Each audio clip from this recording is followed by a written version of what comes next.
Assalamualaikum warahmatullahi wabarakatuh. Bismillah, alhamdulillah, wa syukurillah, wa nikmatillah. Alhamdulillah, pada kesempatan ini minggu kemarin saya sudah menjelaskan terkait dengan mata kuliah Islam dan budaya lokal. Pada kesempatan ini kita nanti akan mengkaji bersama dengan materi yang akan nanti dipaparkan oleh kelompok. Silakan para mahasiswa dipersiapkan untuk materi, resume, dan kira-kira nanti apa yang akan dipertanyakan pada pertemuan kali ini. Silakan kita simak bersama-sama paparan dari kelompok untuk materi pertemuan pada kesempatan ini. Jangan lupa teman-teman, silahkan nanti dicek V-Class-nya untuk upload materi dan diskusinya. Kemudian kita akan sharing bersama di WhatsApp group. Untuk itu saya ucapkan terima kasih dan tetap semangat, jaga kesehatan. Mari kita bersama-sama simak materi paparan pada kesempatan ini. Akhirul kalam, wabillahi taufiq wal hidayah. Wassalamualaikum warahmatullahi wabarakatuh. Assalamualaikum warahmatullahi wabarakatuh. Kami dari kelompok 10 akan menyampaikan tema Pranata Sosial dan Kesenian dalam metode dakwah berwawasan kemanusiaan yang beranggotakan 1. Fainanu Zuhaida, 2. Nurul Istiqomah. Langsung saja materi pertama, yakni apa sih pranata sosial itu? Pranata sosial berasal dari bahasa Inggris social institution, yang berarti lembaga kemasyarakatan. Pranata sosial adalah suatu sistem tata kelakuan dalam hubungan yang berpusat pada aktivitas-aktivitas untuk memenuhi berbagai kebutuhan khusus dalam masyarakat. Pranata sosial adalah kumpulan nilai dan norma yang mengatur kehidupan manusia. 2. Kesenian. Seni dapat diartikan sebagai segala yang berkaitan dengan karya, cipta yang dihasilkan oleh unsur rasa. Sedangkan kesenian dapat diartikan sebagai hasil ekspresi manusia yang mengandung keindahan. Kesenian adalah hasil kemampuan dan kegiatan rasa manusia. Seni berasal dari kata sani yang artinya jiwa yang luhur atau ketulusan hati. Kesenian merupakan hasil karya seni manusia yang mengungkapkan keindahan serta merupakan ekspresi jiwa dan budaya penciptanya. Kesenian merupakan bagian dari budaya dan sarana yang digunakan untuk mengekspresikan rasa keindahan dari dalam jiwa manusia. Peran seni dalam berdakwah.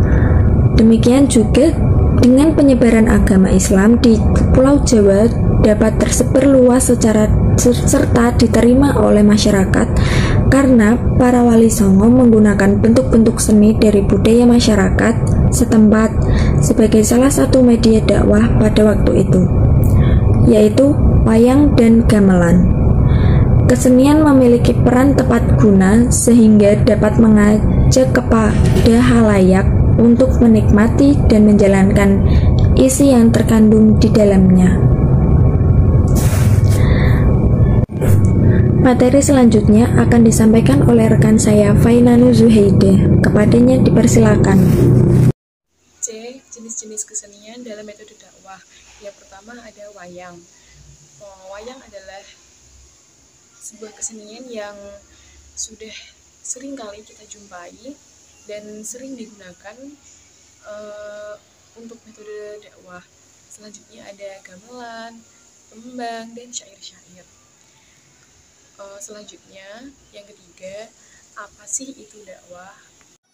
Dakwah secara etimologis berasal dari bahasa Arab, yaitu da'a yad'i da'watan, yang artinya yaitu mengajak, menyeru, dan memanggil. Sedangkan dakwah secara terminologi yaitu mengajak manusia ke jalan kebaikan dan petunjuk untuk memperoleh kebahagiaan di dunia dan akhirat. Dakwah adalah aktivitas dan upaya untuk mengubah manusia, baik individu maupun masyarakat, dari situasi yang tidak baik kepada situasi yang lebih baik. Beberapa definisi tentang dakwah antara lain, yang pertama, dakwah adalah suatu aktivitas atau kegiatan yang bersifat menyeru atau mengajak kepada orang lain untuk mengamalkan ajaran Islam. Yang kedua, dakwah merupakan suatu proses penyampaian ajaran Islam yang dilakukan secara sadar dan sengaja. Selanjutnya, dakwah adalah suatu aktivitas yang pelaksanaannya bisa dilakukan dengan berbagai cara atau metode. Dakwah adalah kegiatan yang direncanakan dengan tujuan mencari kebahagiaan hidup dan keridhaan Allah Subhanahu wa taala. Secara hakiki, dakwah mempunyai tujuan yaitu untuk menyampaikan kebenaran ajaran yang ada dalam Al-Quran dan Al-Hadis dan mengajak manusia untuk mengamalkannya. Tujuan dakwah adalah untuk memperoleh kebahagiaan di dunia dan akhirat. 4. Dakwah berwawasan kemanusiaan. Esensi dari makna dakwah adalah upaya untuk memberikan solusi Islam terhadap berbagai masalah kehidupan seperti masalah ekonomi, sosial, budaya, masalah hukum dan politik, masalah kesehatan, teknologi, dan sebagainya. Oleh sebab itu, dakwah harus tampil secara aktual dalam arti memecahkan masalah kekinian yang sedang hangat dipersoalkan oleh masyarakat. Faktual berarti konkret dan nyata, sedangkan kontekstual yaitu relevan menyangkut problem yang sedang dihadapi oleh masyarakat.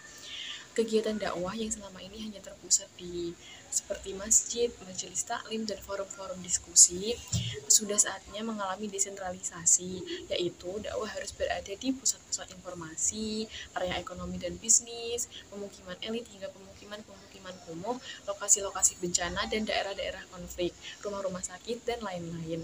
Organisasi kemasyarakatan Islam dan lembaga-lembaga dakwah harus mengambil peran dalam pengembangan program dakwah bil al-hal atau dakwah dengan perbuatan atau aksi yang nyata. Dakwah berarti panggilan kepada Islam atau penyebaran Islam yang secara luas juga berarti kesejahteraan sosial. Ini dikarenakan kegiatan amal dan aksi kemanusiaan adalah bentuk pengaplikasian 5 rukun Islam. Dakwah harus menjadi tindakan nyata, sebab memberi contoh yang real atau nyata lebih baik dibandingkan dengan hanya berbicara saja. Dakwah saat ini harus mampu menjawab persoalan umat yang lebih realistis, yakni seperti masalah-masalah yang bersentuhan atau berhubungan dengan nilai-nilai kemanusiaan, seperti kesejahteraan, kasih sayang, keadilan, persamaan hak, kesehatan, dan toleransi. Dakwah yang menghidupkan adalah dakwah yang secara sistematis memberdayakan umat untuk konsisten melaksanakan tugas-tugas individu dan masyarakat yang berada pada garis akidah, ibadah, akhlak, serta muamalah. Oleh karena itu, sebagai aktualisasi iman, dakwah merupakan keharusan dan menjadi tugas suci bagi setiap muslim sesuai dengan kapasitas dan kemampuan atau kapabilitas yang dimilikinya masing-masing. Sekian dan terima kasih. Kurang dan lebihnya kami dari kelompok 10 mohon maaf. Sekian, wassalamualaikum warahmatullahi wabarakatuh.